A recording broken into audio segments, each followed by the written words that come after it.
And welcome in, everybody. Scout's Eye on Pro Football here. I am Chris Landry, your veteran NFL scout, taking you through the world of the NFL, breaking down what happened this past week, getting a peek ahead to this week. We've got 3 games under the belt. We know a little bit more than we did um, after week 1 and week 2, and we're going to get to it. We're going to break down all the games, tell you what we uncovered inside the film room, because that's what we do. Want to remind you of a couple of things. We want you to take part in this show. Join us in the chat room. If you're listening to this as a podcast, man, we love having you do that. That is absolutely great, and we appreciate it. If you can, join us as I do this show live. Go to LandryFootball.com, click on Follow Chris on Twitch, and go right there. And you can watch the show. Join, real simple.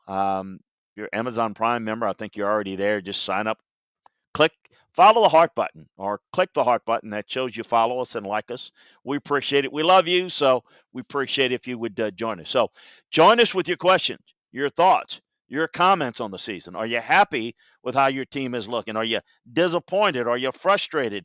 What are your questions? Can't answer them if you don't join me and bring it. So we're going to do that. We are also, in addition to, and look, we ask you to sign up for the Landry Football Podcast channel and sign up for the Chris Landry Football Twitch channel. We also remind you what we do at LandryFootball.com. We take the game and we break it down inside the film room, and we give you a look of what happened in the games. We review it. So right now you can go to the film grade review of each of every game. A little overview, a little breakdown of the teams by position. It gives you an idea of how teams graded out. So you want to do that. Take advantage of that. You can get a good feel for it. 2, we give you the preview. So as we do this show live on Tuesday, we're transitioning into tomorrow, beginning to put things in place for the previews. The games, obviously. Thursday night, and we've got 2 teams that are not headed to the playoffs, but we got a Bengals team and a Jags team, 2 young quarterbacks we're going to learn a lot about. We're going to break that game down. We're going to break down Tampa, New England, probably the Raiders and the Chargers. And we may have a couple of NFC West games, Arizona Rams and Seattle Niners. So we'll have that for you. But we'll break down each and every game, preview it, tell you what to look for. So we get it at LandryFootball.com. So check it all out. Got special news from our great friends over at BetDSI. So you want to stay tuned for that, because that is really big as you try to get ready to this week's games, starting this week. See, Kev Belargo has joined us in the chat room, cheering us on 100 bits. Appreciate you doing that, my friend, and we encourage everybody to do just that. Kev, I hope things are going well with you in this early part of the football season. So, again, got any questions, got any comments, got any thoughts, join us, just like Kev has, inside the chat room, and we're going to get to you in the mailbag section towards the end of the show. Let's start right where the weekends. I always say the weekends and Monday Night Football, and impressive. Cowboys off to a good start. I know, boy, the hype train, the emotion train, and the printing of the Super Bowl tickets and the engraving of the trophy and the ordering of the rings is already there for the fans. I kid because I care. Cowboys are 2-1, off to a good start. The only loss was an impressive loss to Tampa, but they are 2-1. We'll see how things progress. I will say this, that through 3 games anyway, they certainly look like the team to beat in the NFC East. We saw Philadelphia and what they bring to the table. The Giants are struggling mightily. Washington, I don't think, has enough in play. So I do think that while it's a division that's not strong, it may be a little bit better. I don't know that it's a strong enough division to get overly excited, and it's definitely definitely enjoyable, and we appreciate. Hey, Joe Fo 10 says the Rams are looking good. They sure are looking good. We're going to get to that in a second. I will say, he says the Dak is. You think Dak's the front runner for comeback player of the year? Look, I think it's awfully early for all of that. I think that he's definitely would be in that category. Heck, you might even throw him in the conversation amongst the. It's so early. Why not stop there? Why not just throw him in the mix for MVP? There's a lot of guys in that. So we'll get into that, and appreciate. Hey, Joe Fo 10, Kev Balago joining us. Appreciate it, and bring your thoughts and comments. Let's take a look at that game. I want to get to a couple of things just over an overview. Um, Chargers impressive win over the Chiefs. We're going to get into that, some of the details. Saints bouncing back against the Patriots. Um, you know, impressive performance there. This is a Saints team that's built around running game and a defense. You saw week 2 what they were not able to do. You saw in week 1 and 3. So I think the Saints fans are kind of looking at that second week as maybe okay, the displacement and all that kind of stuff. We'll see how things settle, but I think the identity of this Saints team is really good. We'll talk a little bit about in the Bears situation. I just want to go over some overview things, and we'll go into all the games. But see Jeff Parrott join us. Hey Jeffrey, good to have you back and joining us. The Bears have got Matt Nagy's. You're going to play now Justin Fields because you have to with Andy Dalton's injury. Look, there's no question he's not ready yet. But what you've got to do is you've got to do a better job of getting him outside the pocket. I mean, they kept him in the pocket the entire game. It's not that he struggled, but what you asked him to do, I think he can do a little bit better job than that. That jumps on me. I am looking at the Bills and I'm looking at the Steelers and I'm saying, went back and looked at my film grade notes of week 1 and I'm saying, how the hell did this happen? Because the Bills are really playing very well. And my God, the Steelers have just gone off the rails. Now, there's some injuries, there's some issues, but there's a come to Jesus meeting in Pittsburgh. I don't know that if I'm the Bengals, I'm just going to offer some advice that I'd be poking the bear and saying, yeah, I saw them quit. You're going to face them again. I just, even if it's true, and even if you saw it, take that to the locker room because you do. And you say, man, did you see those guys quit? We made their ass quit. But you don't say it publicly. But what, the Steelers look bad, but the Bills look so good. How about Justin Tucker? Holy mackerel, what a kick. And poor Lions. You know it would have to happen to the Lions. 66-yarder, really impressive. Jeffrey, I don't know how old you are, and it's none of my business. I don't mean to say that. But I was at the game that Tom Dempsey kicked the long field goal to beat, wait for it, the Lions, 63-yard field goal. To see Justin Tucker do it, it was indoors. That guy is so good. He's the only guy that I know that consistently, most have a little bit of what we call a draw swing. He can actually almost cut it. Just what a leg this guy's got. What a leg, yeah. You guys are bringing it. You guys are bringing it. Jeff got some questions on trades, and look, we got 2X Scoops, T Knuckles. How are you, my man? And you got some questions about the Lions. Really good thoughts there. We're gonna get to all of you. So bring it. I promise. But Justin Tucker's big. The Steelers struggles.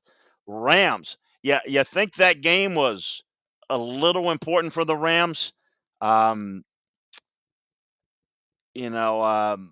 look good, man. It's one of those games where the Bucs are the favorite. It's Tom Brady. It's all of that. there's some regular season games, yes, in the NFL, that mean more than just the one game. It's we're on to something here at the Rams. We went and get our quarterback. We feel really good about our team. We're all in this year. No, we don't have any draft picks for the next decade or two, but we're going all in, and it better start paying off. And because you win or lose a game in the regular season this early does not mean it translates into winning in January, but there's a confidence level, and you could see Sean McVay. It could see Sean. Um, he was feeling it, the excitement, the confidence. So good for them. Would not get overly concerned about the Bucs. By the way, check in the notebook today. Richard Sherman was in Tampa today working out for the Bucs. How about Aaron Rodgers coming back on the Niners? What a great game that was, and of course the Cowboys. Some games this week, and we'll get into it. Panthers, Cowboys. How about NFC West? Cardinals, Rams, Seahawks, Niners. Broncos, quiet. Oh, I know the schedule hadn't been tough. Taking care of business. The defense, Teddy Two Gloves doing a really good job. Bucks and Pats, oh yeah. You probably know that the Bucks and Tom Brady were going back to New England this year. I know that's the first you've heard of it. No one has mentioned that Tom Brady's going back home this week. Just wanted to let you in on that secret that no one else is going to tell you about. You're not only going to hear about it here. And then, of course, Raiders and Chargers. So, anyway, man, I am just, my heart is welling with pride seeing Crunch Time VIP, 2X Scoops, Jeff Parrott's, T Knuckles. Going to get to all of you, man. Thank you so much. And Kev Belargo, you are bringing up some great points. Let me get through some of the games because I like to do this to get you some of the feel for what I saw in the games. And then I'm going to go back and kind of answer the questions or address some of your comments because some of it might be able to be addressed a little bit more in detail as we go through it. You know, when I looked at the game last night, they had the issues that I'm seeing on the offensive line that, they used like 14 offensive line combinations last year. They're trying to obviously work something different with Jalen Hurts, get him outside the pocket. But I really thought that they continued to struggle there. Dallas played well. Look, they gave up a ton of points last year. They look like they're playing a whole lot better in the secondary. Um, Diggs. How about Diggs defending Smith? A throw from Hurts, who took the snap from Landon Dickerson. It was an Alabama affair, and Nick Saban was part of the Manning broadcast a lot. But really impressed with what Dak is doing. As you alluded, he still was proficient, made plays outside the pocket. Look, that's one of the things, right? You watch and see the play design goes off schedule a little bit, and a guy can still make the play.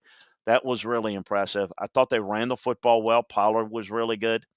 You're seeing, I thought Amari Cooper and CeeDee Lamb didn't crack the end zone off their first 3 respective receptions, but Lamb really made some explosive plays. The offensive line of the Cowboys did allow 6 pressures and 3 hits. But for the most part, graded out well in the run game.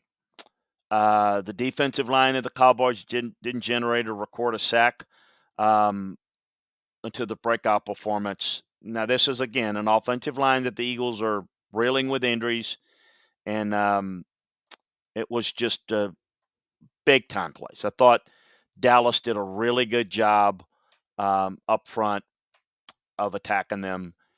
They got 16 hurries, 3 sacks without D. Lawrence. Micah Parsons is a special talent. I heard the guys talking a little bit about moving him down. Remember, Micah Parsons. Pardon me. Micah Parsons was a really good pass rusher coming out of high school, and that's kind of, he can do that, and that's a big part of in the scouting analysis of him. This guy can play down, rush up, and he's got great versatility. Man, He had a sack, 3 hurries, 4 total pressures. He's the real deal. He's a really, really good player. Thought Trevon Diggs was outstanding. On the Eagles side, Jalen Hurts, yeah, it was a rough experience, and but he made a couple plays here there, had 2 picks. Um, it's going to be a growing pains here. He's a guy that you're going to have to, I think, run some RPO stuff. I think some of the no huddle stuff is what they're going to need to do more of. I think that's where he excels. Don't let force the defense in a position where they have to not get into their best looks. It simplifies things for him, and it gives them better targets to get to in the passing game. The Eagles only ran the ball 12 times. They got behind, had to abandon it, not real successful. DeVonta Smith didn't play well. Rager, Watkins, Goddard, Ernst played better.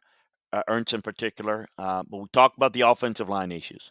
The defensive line did some good things, and that's a good defensive line that the Eagles have. And the linebacker play really struggled. Really struggled. Run fits were not real clean against that Cowboys run game. The secondary did an okay job on that end, but really, really good start for this Cowboy team. That's 2-1. That looks really good. The Packers and the Niners. Pack played without their top 2 offensive linemen, without Zadarius Smith, facing a 49ers defensive front that keyed a couple of big routes. The Niners miss 4 running backs due to injuries. They didn't get much from their ground game. Not particularly strong at corner as well. I'm curious to see where they go, what they do, if they do anything. When I look it down for, Rodgers made big-time play after big-time play. How impressive is it to know that you got 35 seconds and you got to go length of the field to get a first down? And didn't you know that Aaron Rodgers is probably going to get it done? He is just a maestro. And there are a few guys like that. He's not the only one, but they are just so tough. And people say, "Hey, you scored too quick." You do. But when you run a play and you design a play, and I thought the Niners last series in scoring was great. Yeah, ideally, if he gets tackled at the half-yard line and they could take 2 more plays and run the rest of the clock out and get in, yeah, you'd like to do that. You really would like to score with no time left. But you want to have as much time to make sure that you score. It's easy to look back and say it now, but the minute they scored and there was time left, I'm like, oh boy, this is not over. I know everybody senses that. It's almost like it's expected. I can't tell you how difficult that is and how easy it makes it look. It's unbelievable. The Packs' rushing attack wasn't much of a help either. No explosive runs. Davante was great. He was targeted on them like 57% of their throws. He's the guy. It's really Davante and, what they can get out of Lazard and Vandale Scantling. It's about Davante. You got to stop that connection. The quick release game helps the offensive line. You got Jenkins and Bakhtiari out. Defensively, I thought Kenny Clark and Rashawn Gary were the only guys who really find any pass rush success. Devondre Campbell was involved mostly in coverage. He didn't make a lot of errors. Ty Summers saw some action as well in coverage. Jair Alexander had a couple of nice plays. Eric Stokes as well. For San Francisco, look, one of the things that's going to be interesting is this is a really good team, and I thought Garoppolo did a solid job. The issue and the reason why they drafted a quarterback is Garoppolo won't make enough big plays. What Aaron Rodgers did, the Niners are not in the same position to do and have to do it a little bit differently. Does that make sense? It's unlikely that the Niners get the same result if the shoe was on the other foot and they had to come back. And that's why they're making a move. Now, where they go with Trey Lance and how much they play, that's going to be a work in progress. And I don't a timetable. Look, this is a really good team, and it's a big week this week, and for that division. Trey Sermon was able to make a swift recovery, and he didn't get a huge workload. Kittle was much more featured. Offensive line, Trent Williams is so good, folks. He's so good. Big time in the run game. Just so good. Bosa played very, very well. He forced Aaron Rodgers to get the ball out a little bit quicker, or else there might have been more big plays on the back end. Fred Warner was disruptive again. He is so good. Talk about run fits and setting the edge, coming up, scraping and filling. He is so good. Such a good run defender, and he's very sound in coverage, but he didn't have a great coverage game in this matchup. I think the corner depth is another problem for the Niners. We'll see. Tampa, the Rams. Some overall thoughts. The rushers didn't really help a whole lot from Tampa's standpoint. They have 3 sacks this year. It's an area that they got to improve upon. Deshaun Jackson broke loose at big-time games. Let's take a look at Tampa. It was pretty much a game in which Brady and Tampa had to get things all going all by themselves. The run game wasn't a factor. The only guy of any significance was Giovanni Bernard. With no Antonio Brown, Scotty Miller, Tyler Johnson split the available snaps. They had 30 and 23, I believe, receiving snaps. So they weren't quite as sharp. Aaron Donald's really, really good again. When is he not good? It was a challenge, as it always is for anybody trying to block that dude.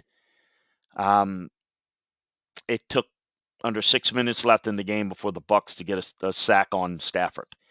It's what you got to do, push that back. They weren't able to do it. And that, to me, was the biggest difference, and it led to the big plays for the Rams in the game. There's no pressure coming from the defensive line. The Bucs used their linebackers to try to generate some pressure. Devon White, Levante David, they blitzed a combined 15 times. And so they took some chances because they had to. Injuries are mounting in the Bucs secondary. Without Sean Murphy-Bunting, they lost Jamal Dean, had Ross Cockrell and Dee Delaney out there, and this wasn't enough. It didn't match up very well. For the Rams, it didn't start all that smoothly for Matthew Stafford in the passing game. He missed the deep shot to Deshaun Jackson. But largely was kept clean in the pocket. He was only pressured on about 18% of his dropbacks. Sony Michel became the workhorse for the Rams, like what he's doing thus far. Jackson proved he's got a lot left in him, didn't he? I mean, 34 years old, and he looked like a spry guy. Cooper Kupp is on a tear. He is so nifty. I tweeted out during the game, and you can follow me on Twitter at Landry Football. I think the route concepts in the red zone near the goal line, the Rams are clinic worthy. In fact, I mentioned it's going on my clinic tape. How they're able to run it is so effective. I thought the game was the big plays that were made by the Rams ostensibly was done in large part by the work in the trenches.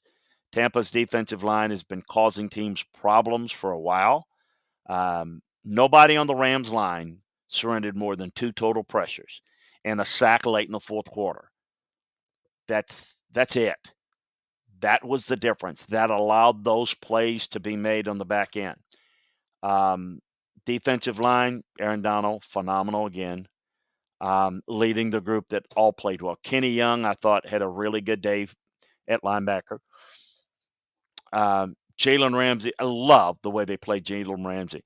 Pass rusher, blitzes, how they drop them off, covering a slot, backing off, defending the run. Talk about a Swiss Army knife. The Dolphins and the Raiders, again, off to a good start. Thought Jacoby Brissett bounced back, played pretty well. Carr is progressing nicely in that Raiders offense. So let's take a look at him. Look, he's off to a start that would put him, you want to talk about these early MVP candidates, which, it's going to all change in 3 weeks. Put Derek Carr in that. If you're talking about, hey, who's playing at a Pro Bowl, he's playing well. He's doing very well. Making good decisions, averaging 9+ yards an attempt. They're pushing the ball down the field, really starting to get it. Look, they didn't have Josh Jacobs. Peyton Barber handled the lead duties. He was spelled by Kenyon Drake, who's a primary third down back, but now is getting more of a role. And I thought he just had 24 yards on the ground, but really good in the pass game. He pulled in 3 receptions, 33 yards, made some big plays. 9 different Raiders caught at least 1 pass. Hunter Renfrow led them. Dallin Waller, we know what he can do. The offensive line performed really well in the run game, I thought. But, boy, they gave up some leakage in pass protection. So, look, I think that the offensive line overall concerns me with the Raiders. It's going to be their undoing. But if they can work around it, and they were able to do it, it's impressive. But I just, I don't think they're against really good run defending fronts. They're going to have enough success. They relied on a lot of after contact yardage this week, and probably will have to going forward. The Raiders defensive line made a lot of plays against going up against that Dolphins protection unit. Max Crosby and Ndakwe really are off to a good start. The linebacker play was really inconsistent for the Raiders. I thought Trayvon McMullen played pretty well for them. For the Dolphins, Brissett was really not bad. He picked up some yards with his feet. He struggled to get the ball downfield. It was only 4.3 yards an attempt, but for the most part, kept him in the game. The rushing attack finished with 133 yards on 27 attempts. I thought that, the team kind of clawed back in the game, and I thought they got some good play. Waddle was impressive. Gesicki was impressive. I thought the offensive line did a good job in the run game, despite their pass protection issues. I thought Zach Seiler played very well on the defensive line for the Dolphins. Jerome Baker was really effective in coverage for the Dolphins, and I thought the secondary performed admirably. The aforementioned Baltimore-Detroit game, we know kind of the storyline of it. Let's get into the minutia of what happened other than how it ended. Lamar Jackson was up and down. I mean, he was really up and down. He had 1 touchdown, 1 interception, 16-31. He took 4 sacks.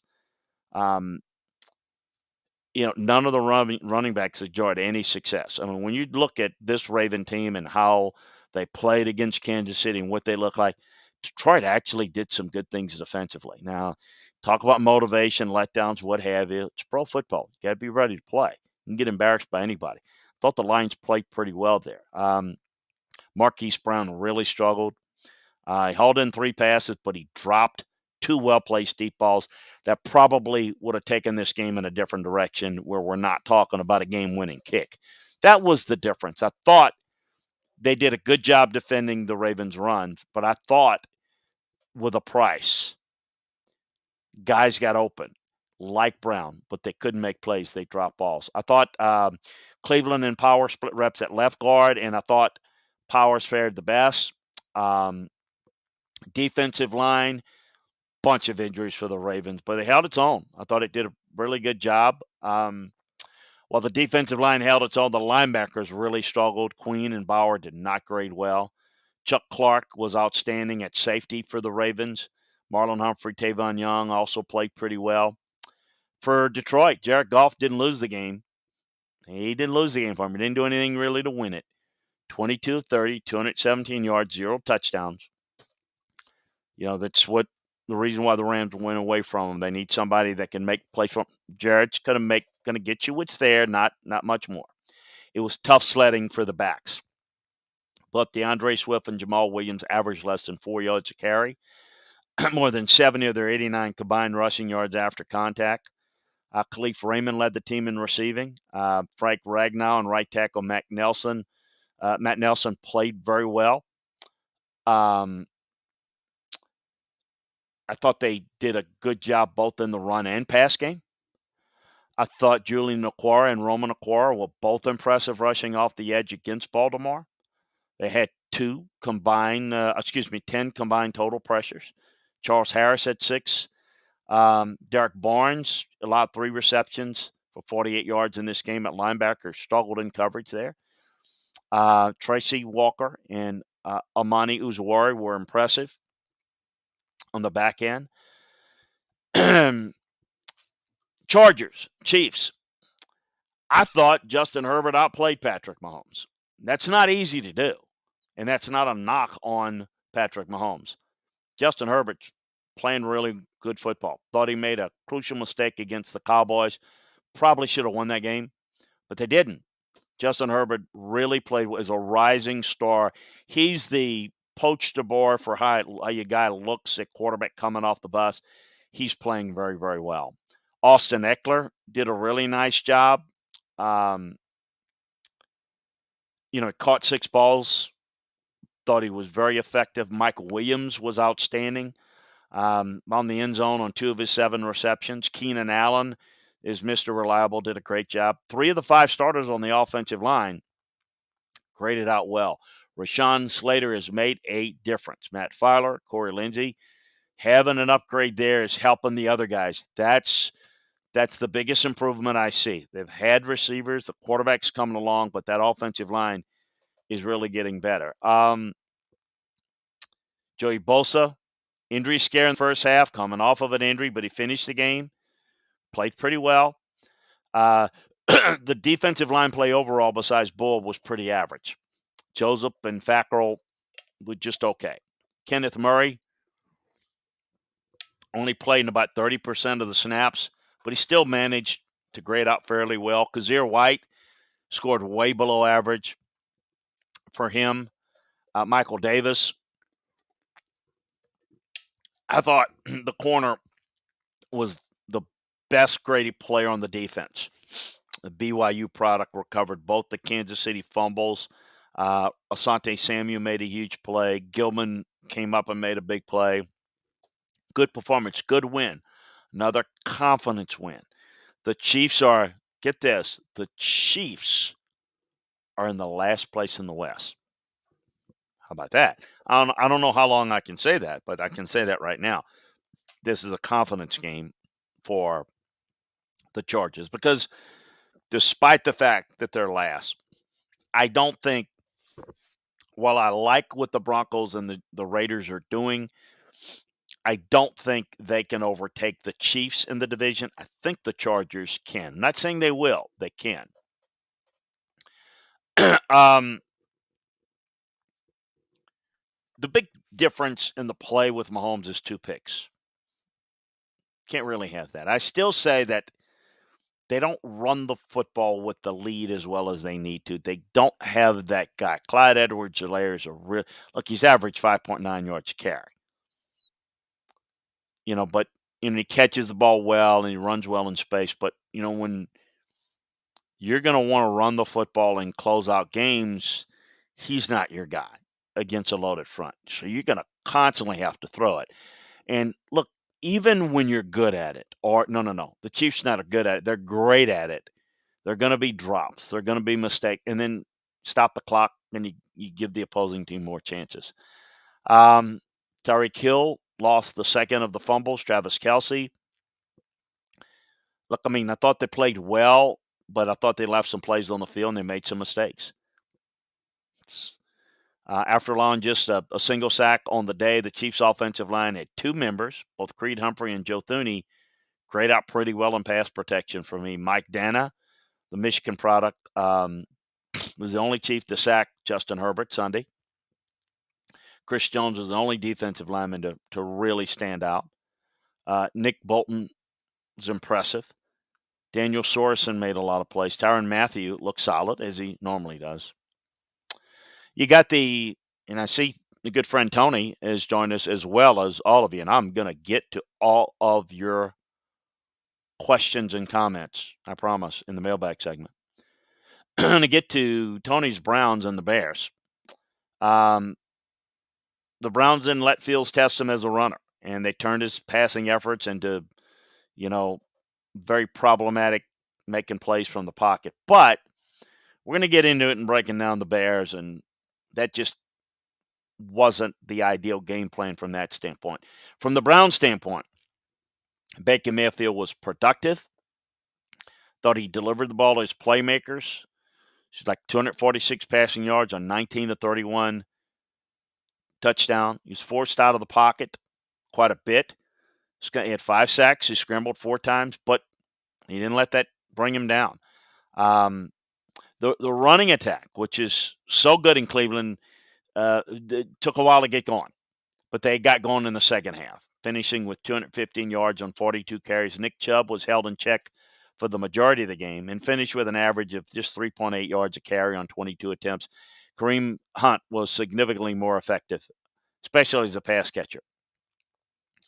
Odell Beckham Jr. made his return, finished with a team-high 77 yards on 5 receptions. Having him healthy, having him with the right frame of mind, working hard, really is significant. Really gives them a boost, and I'm talking towards the back end of the season. The offensive line of the Browns allowed consistent pressure in the passing game. Now you're going up against a very good defensive front of the Bears.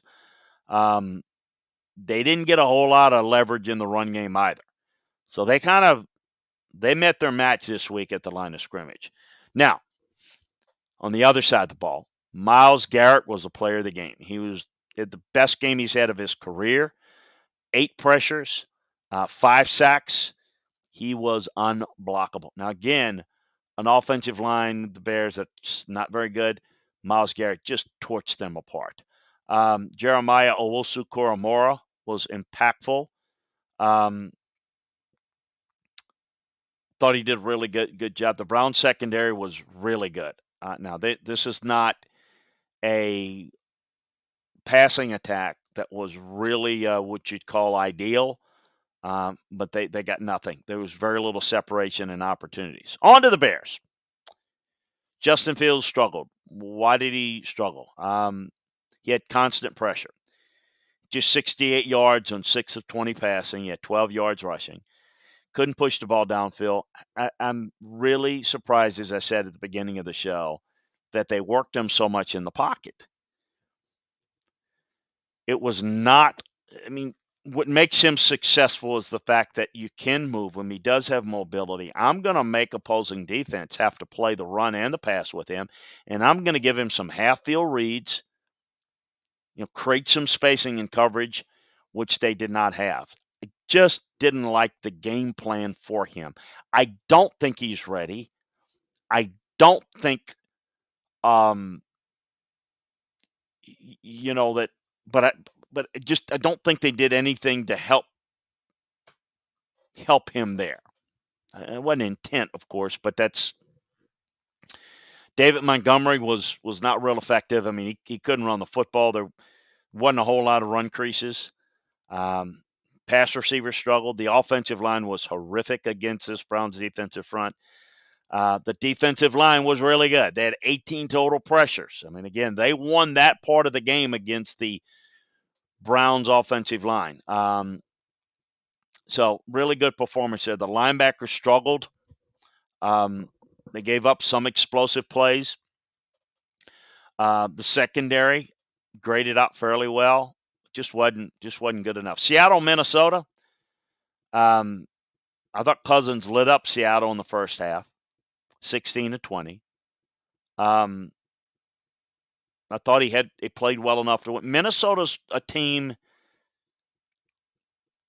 Look, you win or you lose, but they look like a team that could have won every game that they played, and yet, here we are.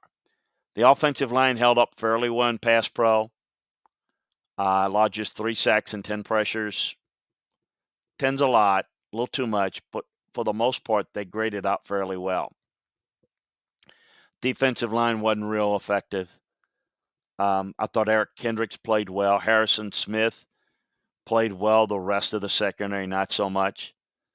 Russell Wilson was tough. He could get nothing going with his legs. 3 rushing attempts, but he was really, really solid. Even though he was kind of a mediocre as a passer and he didn't make a ton of plays. Chris Carson scampered for a 30-yard touchdown run. Tyler Lockett crashed back down to earth. The offensive line was mediocre for the Seahawks in the run game. Darrell Taylor topped the defensive line. Bobby Wagner was not his usual dominant self. Thought Jordan Brooks played pretty well. The back line of the defense was led up by Cousins. Washington, Buffalo, as I mentioned. I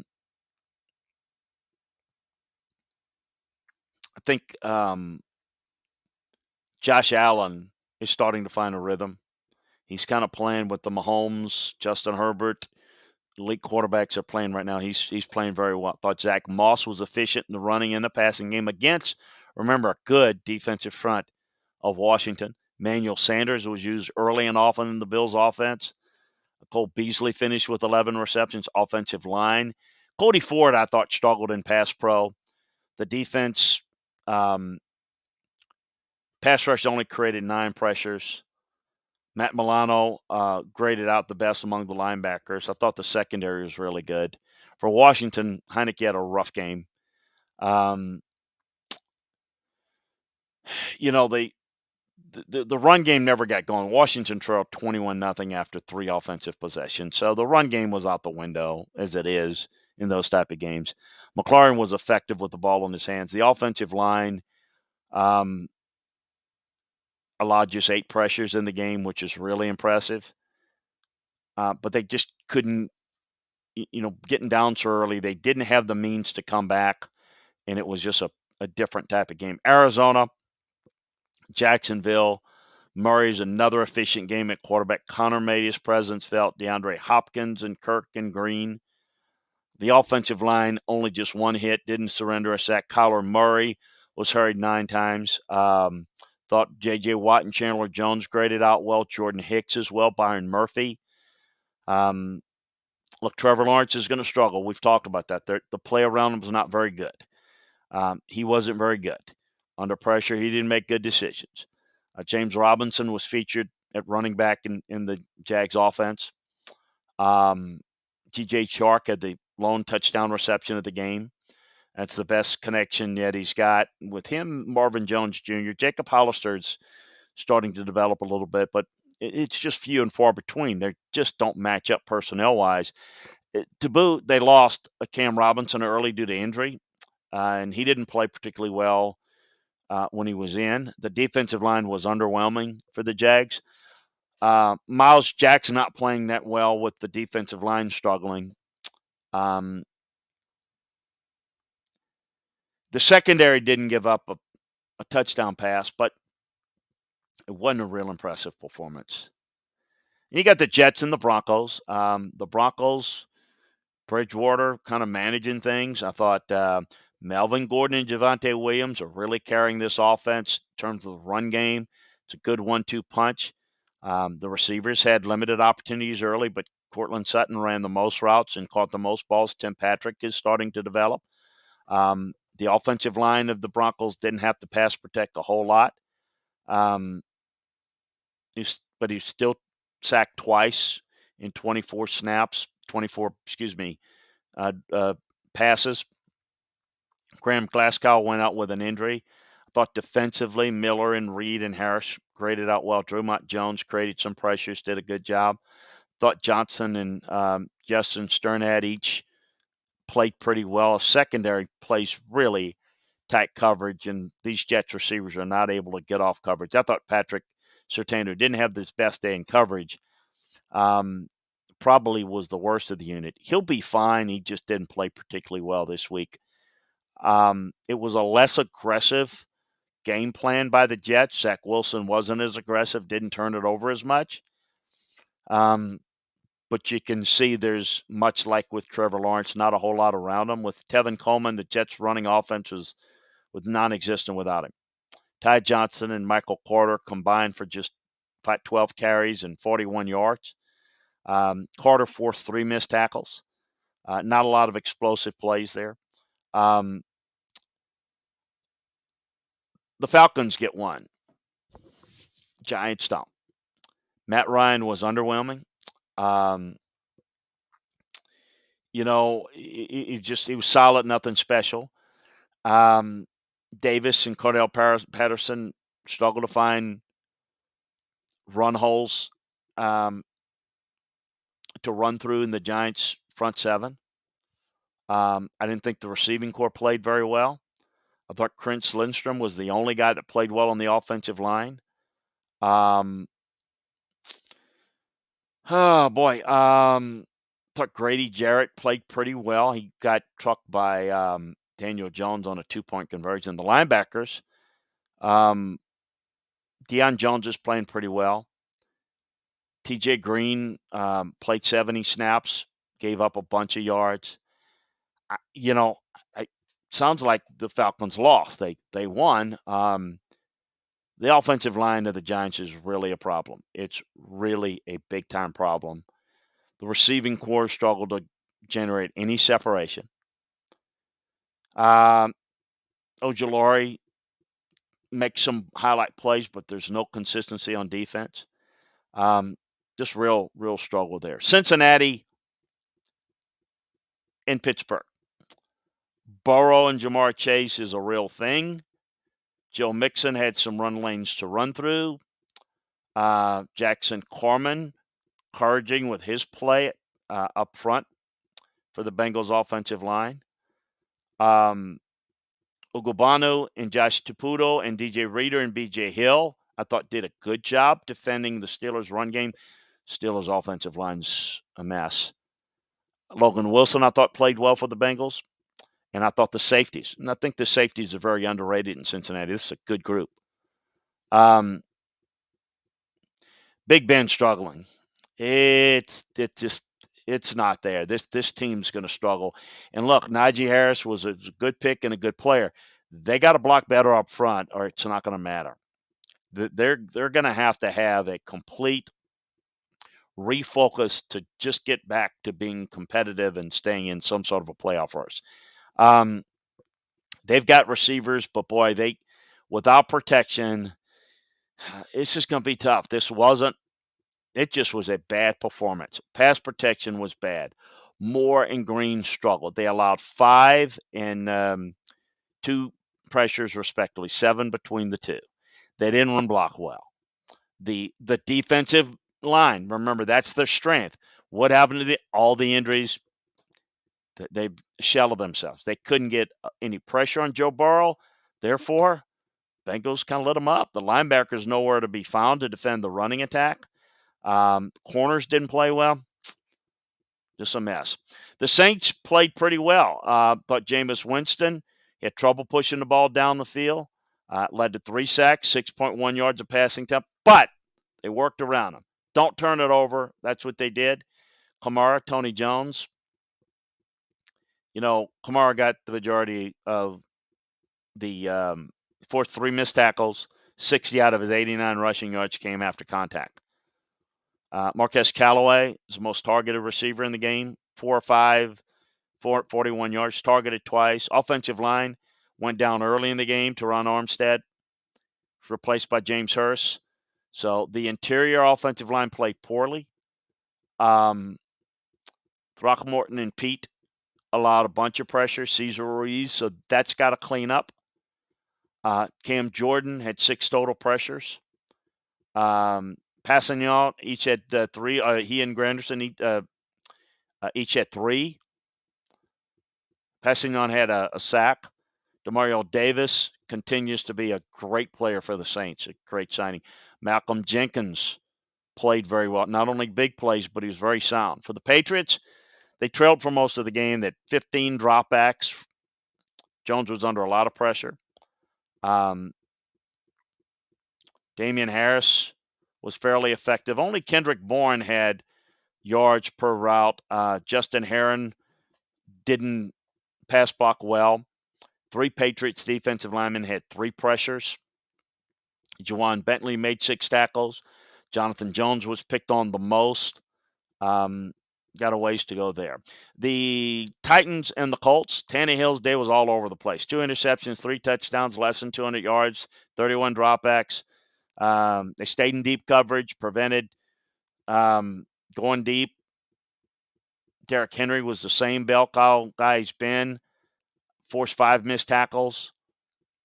A.J. Brown only had 5 receiving snaps before the day. Had a hamstring injury. Keeping those guys healthy is going to be a challenge there. The old receivers I'm talking about. Quisenberry allowed the lone sack for Tennessee's front 5. They had not a whole lot of problem pass protecting against Indianapolis. Harold Landry had a breakout performance against a struggling Colts offensive line now. The linebackers only allowed 18 yards on 5 combined targets. None converted in the first down.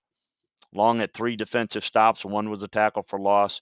Chris Shank spent most of the day in the middle of the field as a free safety. But when he was rotated down in the slot, Wentz wanted to go right after him. He's the most targeted guy. Wentz didn't push the ball down the field, couldn't.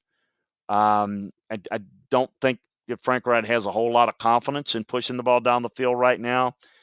It's interesting. This is not off to a good start in Indianapolis. The offensive line failed to keep the quarterback clean in the passing game. They had 17 pressures up front.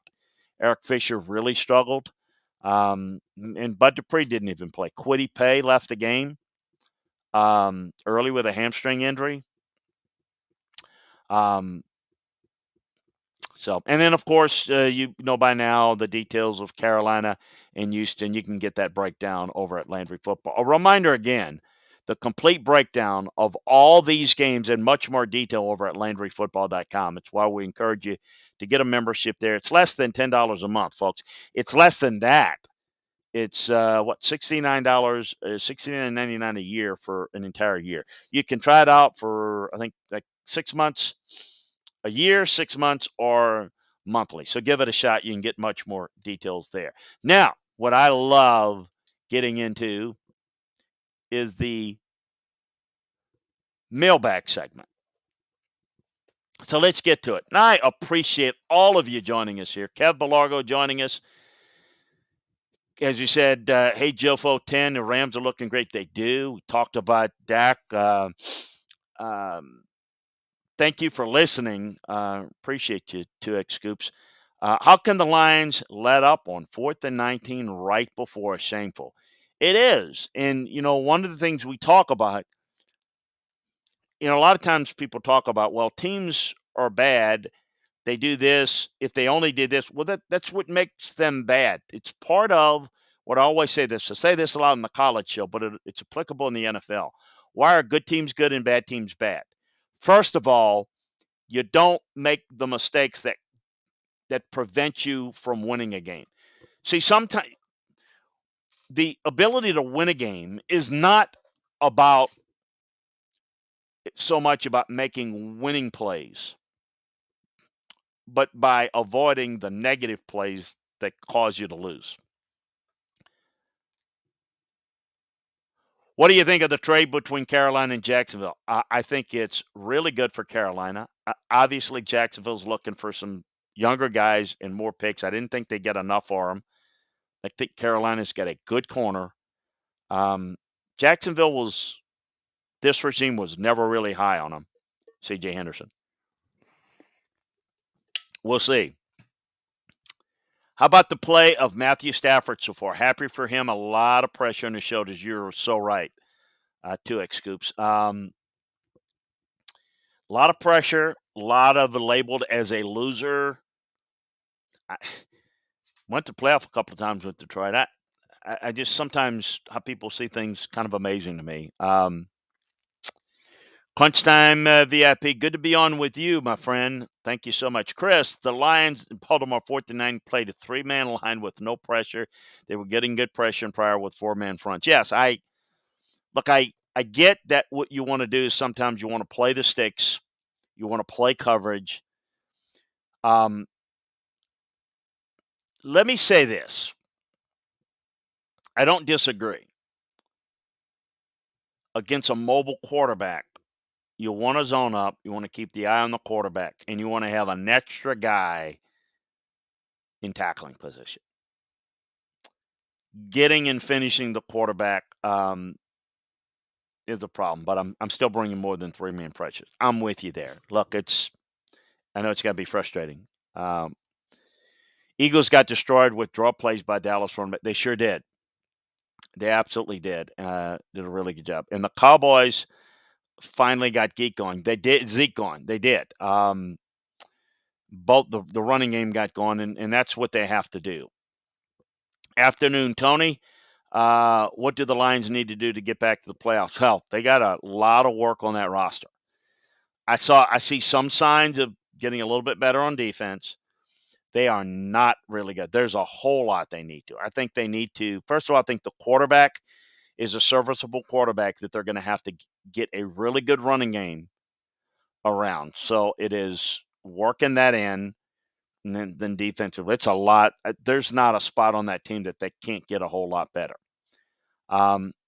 They need some patience. They need to build. They need to have a vision and philosophy and stick to it. You need to see some growth. I think there's a little bit of an attitude in a good way, but they just don't have the personnel to match it. I'd say when you look at the personnel, even with the injuries that the Ravens had, I mean, they have played pretty well. I mean, the Lions hung in for a while against Green Bay until they couldn't. They hung in with the Ravens. They're playing well. They're playing competitively with teams that are more talented than they are. They waived Collins today, yes. What should I make of the Browns' defensive performance? Good defensive line or poor offensive line? Look, as I said, I think it's a combination of both. I mean, I think that this was a good performance by the Browns defensive line, but when you have a poor offensive line, that's when you get unbelievable pressure, and they did what they're supposed to. So, a lesser pass rush doesn't have quite the same impact that the Browns had. But there's no doubt that against better pass protection units, you wouldn't be quite as effective. Wondering who has the advantage this week with Stefanski going to Minnesota. He knows what they do. Do they know what he does? Yeah, there's familiarity. Right now, Minnesota's not playing with a lot of confidence. They can't put together good 4 quarters. I think the Browns have a little better talent. So I think that's the difference. In the Chargers' game-winning drive, I thought they did a good job running the ball up the gut with Eckler. Yeah, because you know what they did? They really got the Chiefs playing a lot of nickel, and they had a light box to run. That's what Austin Eckler can do. And then you release him. The threat of releasing him in a passing game is a big advantage. Good thoughts by you there. With the talent on their interior defensive line, I don't get why Washington defense isn't more dynamic. Well, it's a good point. I think a couple of things. The offense has to help. The defense is on the field way too much. They get good pressure. They defend the run well. They're inconsistent on the back end making plays. So if you're patient against them, eventually you're going to get some success. But I just don't think they play well around that defensive line. The defensive line grades well, Kev, but they're just not very good around him. I just couldn't figure out if Winston was holding the ball too long or the Saints receiver was struggling to get separate. Winston is holding the ball too long. Yes, there are times that the receivers are struggling to get separation. But remember, what Sean is pounding in his head, make sure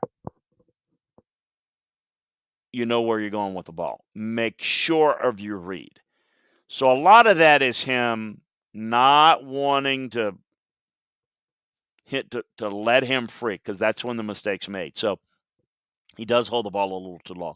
And a lot of it, or not a lot of it, some of it is a lot of what Sean is doing, scheming guys open. Like on the delayed crossers, you're going to hold the ball a little longer. But no, that's definitely part of it. Derrick Henry getting too much work in the longer season. Yeah, but, you'd like to reduce that. You'd like to get those receivers a little bit more involved. It is an issue. It is an issue, no question. So I appreciate fantastic broadcast. Look forward to the next. So, yeah, no, those are great comments, man. I can't thank all of you guys enough for participating in the show. You make the show what it is. You guys are the show.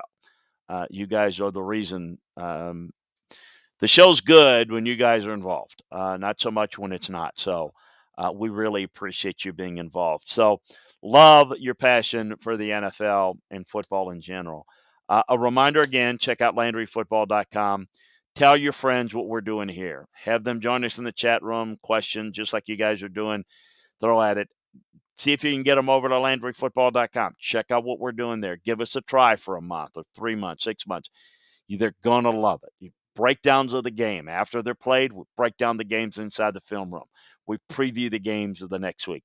That's what we do for you. We give you the unique insights, the inside information around the college and the pro game. So that's what we got going for you.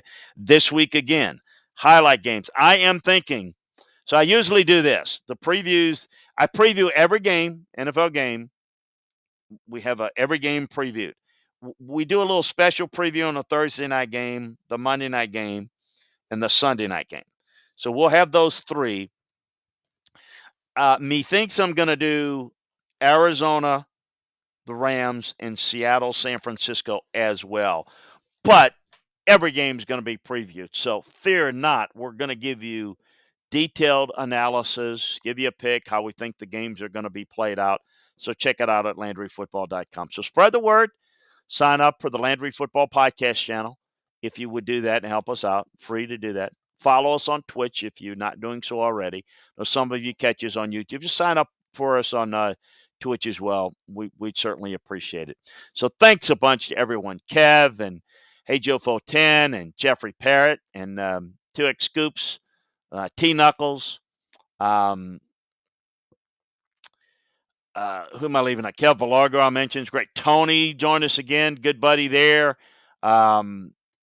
We really appreciate everybody. So spread the word about what we're doing. Tomorrow we'll have Pac-12 football in Miami at 12 noon Central, a little Big 12 football at 1 o'clock Central, and we will do the Landry Football Podcast where we will talk about we got a lot of interesting things to get through there. I'm not quite sure exactly where I'm going to go there, but we're going to do that. Also going to have the Texas A&M scouting report and the Alabama scouting reports as well. So check us out. Appreciate you joining us. Join us again next time, everybody. Take care.